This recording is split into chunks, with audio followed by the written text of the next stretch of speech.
Je vous souhaite la bienvenue. Comme vous vous en doutez, dans cette vidéo, on va pas parler de One Piece, d'anime ou de manga. On va changer un peu le concept, on va se faire quelque chose de nouveau. On va parler de Squeezie.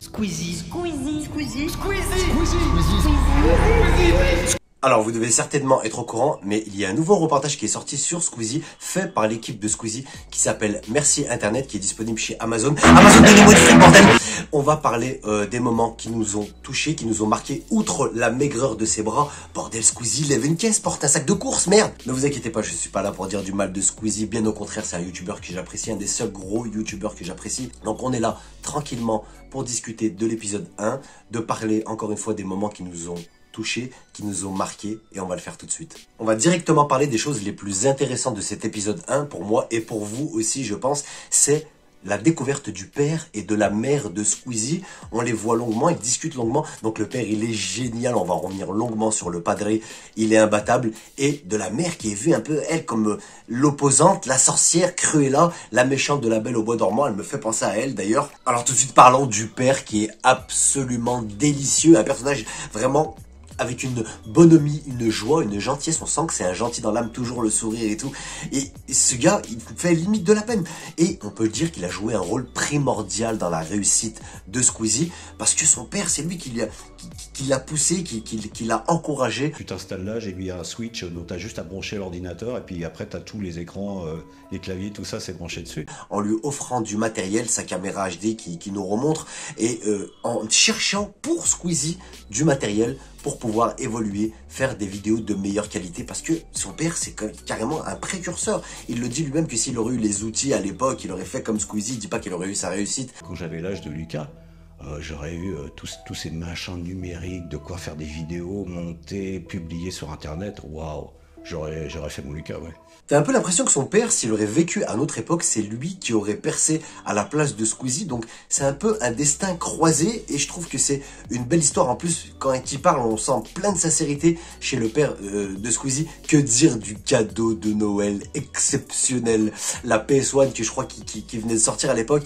Il avait prévu, il avait mis la puce, je sais pas si vous vous en souvenez. Enfin, à l'époque de la PlayStation 1, on pouvait mettre une puce et lire des jeux gravés, et il lui avait préparé une 50aine de jeux gravés. C'est ça qui l'a rendu fou, Squeezie, c'est pour ça qu'il est à fond dans les jeux vidéo. Son père était informaticien, donc il avait une grande connaissance du matériel électronique, informatique, et il lui a offert, il l'a mis bien, comme on dit, il lui a offert de l'éclairage, des commutateurs, des choses qui ne se faisaient pas à l'époque. Donc quand il arrivait chez son père, comme il y allait que le week-end, son père lui préparait tout le matos, il avait sa petite pièce à lui, et il pouvait faire ses vidéos tranquillement. Donc vraiment on peut dire que son père a été d'une aide considérable pour Squeezie, et qu'il y a cru il trouvait ça génial. Mais en fait, papa, je crois qu'il était trop content que tu aies ce côté geekos, parce que lui-même, ça lui permettait de continuer son côté geekos, mais à travers son fils, tu vois. Papa, ça a toujours été un técos. Donc comme Squeezie, c'est un précurseur. D'ailleurs, on va parler de la précocité de Squeezie. Alors avant de parler de la mère de Squeezie, un sujet qui me semble très intéressant, on va parler de sa précocité sur YouTube. Alors les youtubeurs, il y en avait une chier avant Squeezie, ceux-là même qui lui ont donné envie de faire des vidéos. Mais sachez, pour les moins de 25 ans, qu'il fallait des couilles grosses comme ça pour montrer sa tête en vidéo. Et paradoxalement, c'est le déclic à faire, c'était le déclic à faire, parce que maintenant c'est fini, tout le monde monte sa tête sans se gêner. Donc c'était le déclic, l'énorme, le point d'orgue le plus important pour espérer percer entre guillemets sur Internet. Il fallait montrer sa tête, chose qu'il a eu les couilles de faire. Et d'ailleurs dans sa première vidéo il le fait. Me voilà, enfin vous me voyez. Pourquoi je fais cette vidéo? Ben tout simplement parce que je sens un peu gêné là quand même. Dans ce premier épisode, on suit l'ascension de Squeezie de 0 au million d'abonnés. Plus de 130 180 000 abonnés. Ah, 200 000, j'imagine. Eh Florent, quoi? J'ai atteint les 300 000 abonnés. On s'aperçoit déjà de sa folie de faire des vidéos sur YouTube. Donc il ratait l'école pour faire des vidéos, il en faisait tous les jours. Donc, quand tu vois tout ça, tu te rends compte en fait, tu te dis, ah ouais, c'est pas un hasard qu'il en soit là en fait. Il fait ça depuis qu'il a 13, 14, 15 ans. Aujourd'hui, il a plus de 25, 26 ans. En fait, c'est tout un travail. Il y a cru avant les autres. Et c'est sa plus grande force vraiment à Squeezie, son père aussi bien sûr. Alors parlons un peu de la maman de Squeezie qui, dans ce premier épisode en tout cas, est vue comme la méchante, celle qui empêche de Squeezie de réussir, mais pas du tout, c'était la plus lucide de tous, comme il le dit très bien Squeezie. Dans toutes les autres dimensions, qui existent, c'est pas moi qui avais raison. Dans toutes les dimensions, il n'y avait pas de youtubeurs, de mecs qui réussissent sur internet, non, sa mère avait raison, il fallait aller à l'école pour travailler, avoir un métier et gagner sa vie. Personne pouvait y croire, à part son père qui était un peu foufou, personne pouvait y croire. Comme il le dit encore une fois lui-même Squeezie, dans toutes les dimensions, sa mère avait raison. Et il y avait une dimension où c'était son père et c'est celle-là qui s'est passée. Et je trouve ça assez génial. Je suis entièrement de son côté. D'ailleurs, elle me fait énormément de peine juste à la fin du premier épisode où elle dit elle-même qu'elle regrette un peu ce passage-là avec son fils. Je regrette un peu quand même, finalement, mais...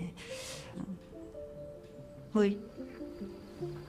Mention quand même à Cyprien qui à l'époque était un monstre sur YouTube comparé à Squeezie, qui a su sentir le talent de Squeezie et lui proposer à la place de Diablo X9 quand même à l'époque, qui était une légende sur YouTube. Il a su proposer, dire non, pas Diablo X9, mais il y a lui là qui est en train de monter. Il a senti Squeezie, il lui a donné un coup de pouce énorme. Je pense quand même, moi j'ai pas suivi cette époque-là de YouTube, je suis arrivé très tard, j'ai commencé très tard à regarder des vidéos sur YouTube. Encore une fois, mention spéciale à Cyprien pour avoir détecté, entre guillemets, le talent de Squeezie. En conclusion de cet épisode 1, que dire à part que, en vrai, j'ai pas vu les autres épisodes pour l'instant. Cet épisode, il m'a foutu le cafard à la fin. Je vous assure, je sais pas pourquoi, je vais parler de mon ressenti personnel.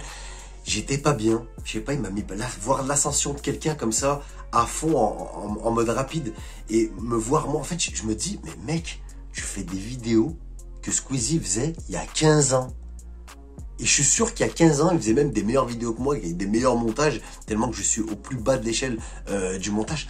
Donc ça m'a foutu un peu le cafard. Moi qui aime faire des vidéos, vraiment, c'est très agréable de faire des vidéos sur YouTube, de faire des vidéos tout court, de parler à la caméra. Vraiment, c'est quelque chose qui me plaît, en tout cas, personnellement. Et je sais pas, quand j'ai vu ce premier épisode, j'étais là, oh là, mais t'en es où, Pélo? T'as 15 ans de retard. T'espères quoi en fait? Enfin bref, je voulais vous donner mon ressenti personnel, c'est le premier ressenti que j'ai eu. Sinon, que dire à part que j'ai apprécié cet épisode 1, j'ai pas vu la suite et j'ai hâte de la voir. Ce qui manquait un peu dans cet épisode 1, je trouve, c'est l'intimité de Squeezie. On la voit pas assez. On a les images de quand il part à la campagne et tout, on le voit là-bas, des images qui datent de novembre 2022. Mais ça manque un peu, même ces images-là, on sent que, même si c'est dans l'intimité, on sent que c'est un peu calculé quand même, il sait qu'il est filmé, donc j'ai envie de voir où Squeezie est énervé, j'ai envie de le voir, on dit qu'il est impulsif, j'ai envie de le voir un peu dans ses retranchements, vraiment le vrai Squeezie, j'ai hâte de voir ça, j'espère qu'il y aura ça dans les prochains épisodes. Voilà, c'était la review, l'analyse, la réaction, ce que vous voulez, à l'épisode 1 de Merci Internet, oui. Merci Internet. On se retrouve très vite sur la chaîne de Mr Badass. A plus, salut et ciao. Badass Animal.